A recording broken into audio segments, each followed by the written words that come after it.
Growing up, it was just me and Mom. Dad bailed when I was just a toddler, a faded memory, more than anything else. Mom worked her fingers to the bone, juggling jobs left and right to keep us afloat and to make sure I could hit the books hard. Because of her sacrifices, I snagged a grant that got me through college without the mountain of debt that was common these days. I studied business management, driven by a cocktail of ambition and fear of ever being as broke as we were when I was a kid. After graduating, I packed up my life and moved to the city. It was a tough start, living in a cramped apartment and surviving on ramen more nights than I'd like to admit. But I landed a job at a large company, started as a junior, and clawed my way up. Fast forward a few years, and I was not just working there. I was running a whole department. It was more than a job, it was my turf. And I made sure everyone who worked with me knew they were valued. You got to lead with respect, I'd say during the trainings for the newbies. Treat this job like you own it, and soon enough, you won't just be part of the team, you'll be leading it. The team was solid, a bunch of good folks. When I got the nod for the department head spot, we hit the local bar to celebrate. It was nothing fancy, just a cozy place where the beer was cold and the laughs were plenty. Here's to Erica, the boss lady. Marco, one of my oldest colleagues, raised his glass. Hi. The others joined in, the clinks of glasses echoing over the buzz of the bar. Thanks, guys. We're all in this together, I shouted over the noise. Here's to kicking more ass and taking names. The team roared back in approval. That night, amid the back slaps and cheers, I noticed him, Jake. He caught me looking and sauntered over with a grin that could knock you off balance. Couldn't help but notice the celebration. What's the occasion? He asked, leaning against the bar. Just a little career boost. I'm the new head of my department now, I said, trying not to sound too braggy. That's impressive. Must be a tough gig, he replied, nodding appreciatively. I'm Jake, by the way. Erica, nice to meet you. Jake and I got it talking, more seriously than I intended that night. Turns out, Jake was a finance whiz, knew his way around numbers like I did around project plans. Over the next 6 months, what started as casual dates turned into weekends spent together. Not long after, I was spending more time at his place than my own. He had a killer apartment, high ceilings, a view that made you want to brag about it, and a warmth that my dingy rental couldn't match. One evening, as we were overlooking the city lights from his balcony, Jake turned to me. A serious look washed over his usually playful face. He took my hands in his, and I could feel the nervous energy vibrating through them. Erica, these past months with you have been the best of my life. I know this might seem fast, but when you know, you just know, right? He started, his voice a mix of certainty and hope. I nodded, the cityscape blurring a bit as my heart started to race. He pulled out a small box from his jacket and opened it to reveal a ring that caught the light just right, sparkling almost as much as his eyes. Will you marry me, Erica? Yes, Jake. Absolutely yes. I managed, my voice thick with emotion. And just like that, I was engaged. Engaged to a man who saw me, really saw me, and loved all the parts of me, even the ones that were tough as nails. The day I was supposed to meet Jake's parents, my stomach was in knots. As Jake drove us up to a sprawling mansion with a driveway longer than my entire apartment block, it hit me. These folks were not just well off, they were loaded. Stepping out of the car, I could feel the weight of the place. The house looked like something out of an old British movie, all brick and ivy, with gargoyles staring down, like they knew I didn't belong. Jake squeezed my hand as we walked up to the huge oak doors. You'll be fine, Erica, he whispered, but his voice sounded like he was trying to convince himself too. The doors swung open, and there stood Mr. and Mrs. Hargrove. His suit probably cost more than my rent, and her dress was something you'd see in a magazine. The foyer was massive, with a chandelier overhead that sparkled like a constellation. The walls were lined with portraits of stern-looking folks with titles like Sir and Lady. Erica, lovely to finally meet you. I'm Charles, and this is my wife, Eleanor, Mr. Hargrove said, his voice smooth but cool, with a hint of an English accent that sounded practiced. Mrs. Hargrove gave me a smile that didn't reach her eyes. Pleased to meet you both, I managed, trying to keep my composure steady as we moved into the dining room. Jake whispered quick tips about which fork to use for what, but his words were a jumble in my head. Dinner was served, and it felt like sitting in a freezer, the air so cold with judgment. Mr. Hargrove pointed to a portrait of a stern-looking man with a thick beard. That's Sir Reginald Hargrove, a direct ancestor from England. Came over in the 1800s to establish our family here, he said proudly. Really impressive, I said, trying to sound enthusiastic, but it was hard to eat when you felt like every move was being critiqued. I reached for what I thought was the salad fork, but the silence that followed told me I'd messed up. I glanced at Jake for help, but before he could whisper anything, Mrs. Hargrove's voice cut through. Perhaps things are done differently where you come from, dear, she said, each word sharp and precise. Sorry, still getting the hang of all this, I mumbled, my cheeks burning hot. Jake tried to smooth things over, jumping into a story about us, but his parents were more interested in watching my struggle with the dessert spoon. Next, I felt smaller with each course, their stares heavy on my shoulders. After the icy dinner, we all shuffled into the Hargroves' expansive living room. The plush carpets and heavy curtains made the room feel even more suffocating than the dining hall. I sank into one of the ornate chairs, feeling like I was an exhibit in a museum about commoners. Mrs. Hargrove perched elegantly on the edge of her seat, leaned forward, and said, Erica, dear, tell us more about your family. Your upbringing must have been quite different from ours. I hesitated, feeling Jake's tense gaze on me. Well, it was mostly just me and my mom. My dad left when I was really young, and I don't remember him much. Mom did everything to raise me on her own. She's a nurse. The room fell deathly silent. Mrs. Hargrove stood abruptly, her chair scraping against the wood floor like a screech. This is unacceptable, she declared, her voice resonating with disgust. We are descendants of an ancient English lineage. We have standards, traditions. I cannot, will not, allow my only son to marry someone without pedigree or knowledge of her own lineage. Mr. Hargrove, who had been silently observing the conversation, finally spoke. His words were calculated, each one dropping like a weight. It's essential for us that our family ties are strong and well documented. Erica, can you even name your great-grandparents? I felt my face heat up, the embarrassment gnawing at me. I only know about my maternal grandparents, I confessed, my voice barely above a whisper. Mr. Hargrove rolled his eyes, a clear sign of contempt. This is exactly what we feared, he muttered under his breath. Jake finally intervened, his tone firm yet pleading. Mom, Dad, please. Erica is kind, hardworking, and she loves me. Isn't that what should matter? His mother's gaze was steely. Respect and adherence to our family standards are what matter, Jacob. If Erica is to join this family, she must learn our ways. She needs to respect where she is coming from, even if it is nowhere significant. Their words stung, slicing through the warm feelings from earlier in the evening. But Jake was looking at me, his eyes begging me to just go along with it. I nodded reluctantly, agreeing to their terms. Fine, I said, trying to keep my voice steady. I'll learn about your family and your traditions. Mrs. Hargrove seemed somewhat placated by my concession.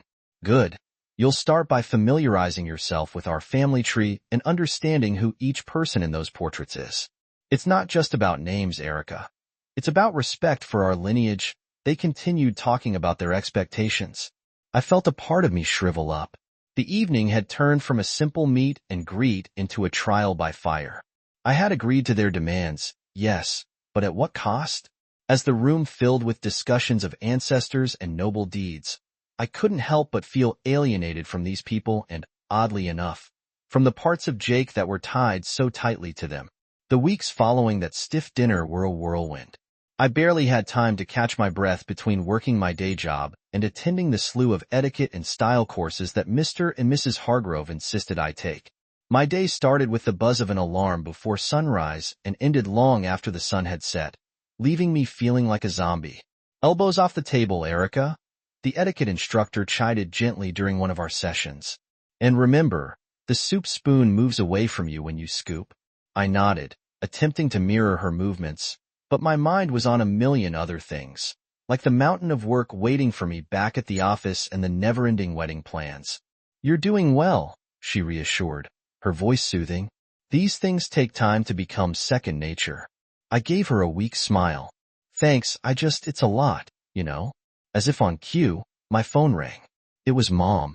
I excused myself and stepped outside to take the call, pressing the phone against my ear while trying to find a quiet corner in the bustling city.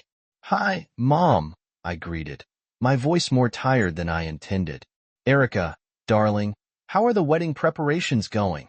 She asked, her voice filled with excitement and a hint of concern. I hesitated, not wanting to worry her. It's all good, learning a lot. Even picked up the waltz, I said, trying to keep my tone light. There was a pause, and I knew she wasn't entirely convinced. You sound exhausted, honey. Are you getting enough rest? You know, all this shouldn't be so hard. You need to take care of yourself. I chuckled weakly. I'll try, Mom, but there's a lot to juggle right now. Etiquette classes, dance lessons, work, and the wedding planning. Just remember what's important, Erica. It's you and Jake at the end of the day, not all these rules and lessons. Her words were a balm, but as soon as we hung up, the weight of reality settled back on my shoulders.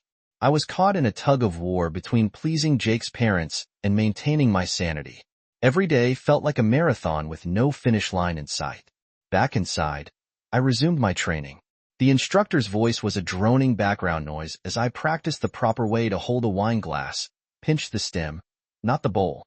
Apparently, in the rare moments of downtime, I'd find myself staring at the ceiling, wondering if all this was worth it. The constant scrutiny, the endless classes, the cold looks from Mr. and Mrs. Hargrove whenever I slipped up, which was more often than I liked to admit. One evening, as I was about to drift off to sleep, my phone buzzed. It was Jake, his text lighting up the screen. How was your day? Miss you. I stared at the message, my fingers hovering over the keyboard. I wanted to tell him everything, to pour out my frustrations and fears, but I held back. Instead, I typed a simple, miss you too. Long day, but all good.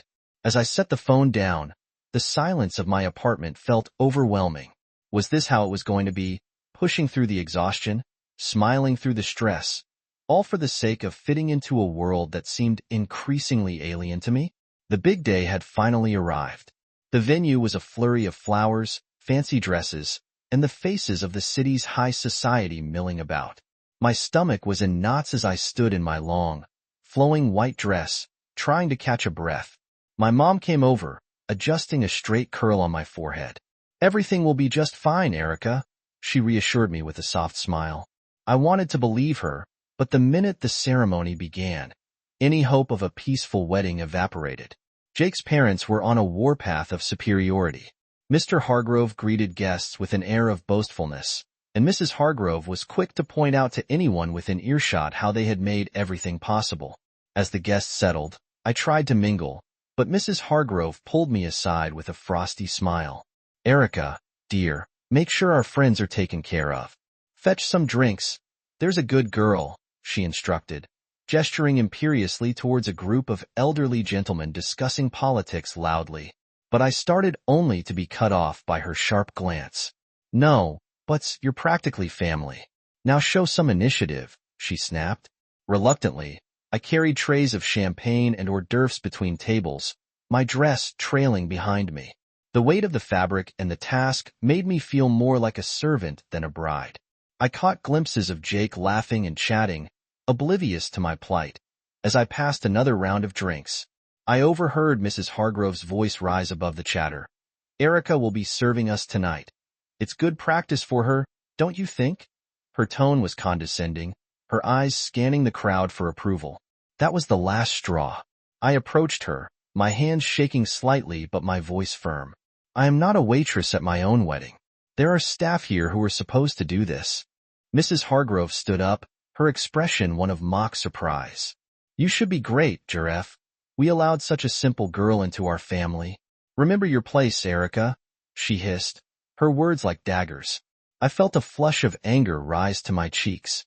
This is my wedding, not a performance for your friends, I retorted, my voice louder than intended. The room fell silent. All eyes were on us now. Jake, catching the tail end of our exchange, stumbled over a glass of champagne in hand. What's going on here? He slurred slightly, his eyes not fully focusing. Your mother is treating me like a servant at our wedding, Jake. This isn't what today is supposed to be about, I said, frustration boiling over. Jake looked between me and his mother, his expression clouding. Erica, why are you making a scene? Just do what my mom asks, it's not a big deal, he said dismissively. Not a big deal, Jake.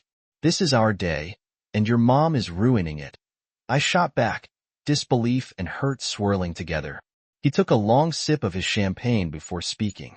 Look, Erica, you should be happy I even chose you. There were plenty of girls better than you, prettier, richer. You're making a fuss over nothing. The words stung like a physical slap. I recoiled, the realization hitting me hard. The man I loved, the man I was about to marry, didn't see us as partners. To him, I was just another accessory, something to be molded and fit into the perfect image his parents wanted. As I clutched my bouquet tighter, feeling like I might crumble right there, my mom came over. She took one look at me and wrapped me in her arms, the kind of hug that seemed to hold the world at bay. Honey, do you love this man? Do you really want to marry him? She whispered, her voice filled with worry. I shook my head, barely able to muster the voice to speak. No, Mom. I can't do this. I don't want to.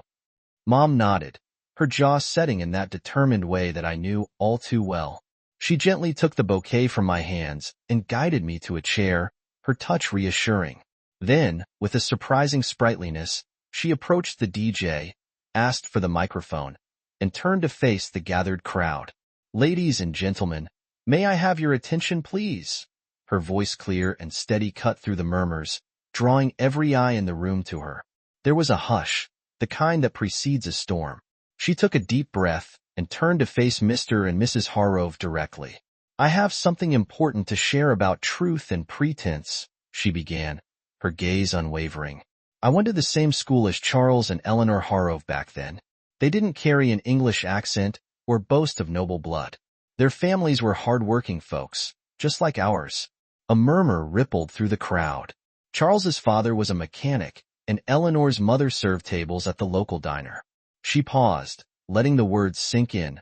The portraits, the accents, the surname they bought, all to craft a past that would hide where they really came from. The room erupted into whispers, guests turning to stare at the Hargroves. Their faces were a mix of shock and disbelief. Mrs. Harrove stood up, her face red, the facade of aristocracy melting away. That's preposterous, she exclaimed. But my mom wasn't finished. To think that you would stand on these fabrications and look down upon my daughter, judge her worthiness based on a lie. Erica is worth 1,000 of your false titles. She is real, something you've long forgotten how to be. The guests were now openly murmuring, their looks of fascination turning to disdain as they gazed at the Hargroves. Mr. Harrove tried to speak, his accent slipping into something less refined, more desperate. We did what we thought was best for whom? My mom cut him off, her voice fierce.